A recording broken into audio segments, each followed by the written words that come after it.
ભરૂચ જિલ્લાના 3 તાલુકામાં મનરેગા હેઠળ દર્શાવાયેલા કામોમાં સંભવિત કૌભાંડના ઇશારા મળતા પોલીસે જિલ્લા ગ્રામ વિકાસ એજન્સી સહિત અન્ય સંકળાયેલી કચેરીઓ ઢમરોળી છે. કૌભાંડમાં દર્શાવાયેલા કામોમાં તમામ દસ્તાવેજો પણ પોલીસે કબજે લઈ લીધા છે. આ કામોના રિપોર્ટ પણ સહી કરનારા એન્જિનિયરો પણ હવે શંકાના ઘેરામાં આવી ગયા છે. પોલીસ આ ઉપરાંત તમામ અધિકારીઓ અને કર્મચારીઓના નિવેદન લઈ રહી છે, જેમના હસ્તાક્ષર હેઠળ ફાઇલો પસાર થઈ હતી.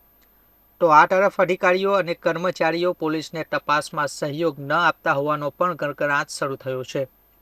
અત્રે ઉલ્લેખનીય છે કે ભરૂચ જિલ્લાના જંબુસર, આમોદ અને હાંસોદ તાલુકાના ગામોમાં મનરેગા યોજના હેઠળ થયેલા કામોમાં કરોડો રૂપિયાનો ભ્રષ્ટાચાર આચરાયો હોવાની એ ડિવિઝન પોલીસ મથકે ફરિયાદ દાખલ કરાઈ છે. ત્યારે હવે પોલીસે તપાસનો ધમધમાટ શરૂ કર્યો છે. પોલીસ તપાસમાં આવનારા દિવસોમાં અનેક ચોંકાવનારા ખુલાસાઓ થઈ શકે છે.